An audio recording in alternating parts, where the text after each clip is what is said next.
নতুন বছর মানে শুধু ক্যালেন্ডারের পাতা বদলানো না, নতুন আশা, নতুন স্বপ্ন আর নিজেকে আরও ভালো করার একটা সুযোগ। গত বছরের ভুলগুলো থেকে শেখা আর এই বছরের আরও ভালো মানুষ হওয়ার চেষ্টা, এই হোক আমাদের লক্ষ্য। আপনাদের সবার জন্য রইল নতুন বছরের অনেক অনেক শুভেচ্ছা। সো হ্যালো এভরিওয়ান, আসসালামু আলাইকুম। আশা করি যে যেখান থেকে আজকের ভিডিওটা দেখছেন সবাই আল্লাহর রহমতে অনেক বেশি ভালো আছেন, সুস্থ আছেন। আমি প্রায় 2 থেকে 3 মাস পর আজকে আপনাদের সঙ্গে একটা ডেইলি ব্লগ শেয়ার করছি। আশা করি অনেক বেশি ভালো লাগবে।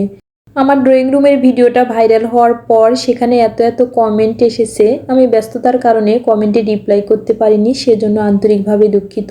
যেহেতু কমেন্টে রিপ্লাই করতে পারিনি তাই ভাবলাম ছোট্ট করে একটা ভিডিও আপনাদের সঙ্গে শেয়ার করি, আশা করি অনেক বেশি ভালো লাগবে।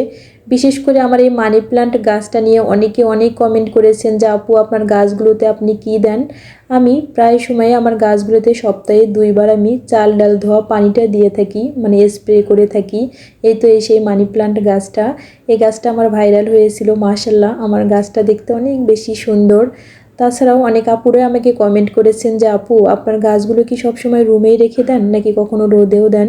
হ্যাঁ, আমি প্রায় সময়ে চেষ্টা করি সপ্তাহে 1 দিন আমি গাছগুলোকে ব্যালকনিতে দিয়ে একটু রোদ দেওয়ার পর তারপর আবার রুমে সুন্দরভাবে সাজিয়ে রেখে দিই। আবার অনেকে কমেন্ট করেন যে আপু আপনার বাসাটা কি কখনোই এলোমেলো হয় না, সবসময় কি এভাবে সাজানো গোছানো থাকে। হ্যাঁ, এলোমেলো হয়, তবে আমি চেষ্টা করি সবসময় আমার বাসাটাকে সুন্দরভাবে সাজিয়ে গুছিয়ে রাখতে। ঘর শুধু 4টা দেয়াল আর ছাদ নয়, ঘর মানে শান্তি, ভালোবাসা আর আপনজনদের উপস্থিতি। একটা পরিপাটি ও সুন্দর ঘর মনকে ভালো রাখে, ক্লান্তির পর একটু স্বস্তি দেয়। ঘরের সৌন্দর্য মানে দামি জিনিস নয়, ছোট ছোট সাজানো কোণ, পরিষ্কার পরিবেশ আর নিজের মতো করে সাজানো কিছু মুহূর্ত।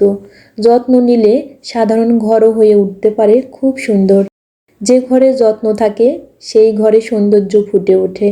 আলো বাতাস, পরিষ্কার পরিচ্ছন্নতা আর ভালোবাসা, এই 3টাতেই ঘরের আসল সৌন্দর্য ফুটে ওঠে। সুন্দর ঘর মানে শুধু সাজ নয়, সুন্দর মন আর যত্নের ছোঁয়া। ড্রয়িং রুমটা সুন্দরভাবে গুছিয়ে নেওয়ার পর এখন হচ্ছে সন্ধ্যাবেলা, আমি একটু স্যুপ রেডি করে নিচ্ছি। যেহেতু এখন শীতকাল, গরম গরম স্যুপ খেতে বেশ ভালো লাগে। আমি এখানে চিকেন স্যুপ রান্না করে নিচ্ছি। যারা এখনও পর্যন্ত আমার এই ভিডিওটি ধৈর্য সহকারে দেখছেন অথবা শুনছেন কিন্তু লাইক দিতে ভুলে গিয়েছেন, প্লিজ আমার ভিডিওটিতে একটা লাইক দিয়ে সম্পূর্ণ ভিডিওটি দেখার অনুরোধ রইল।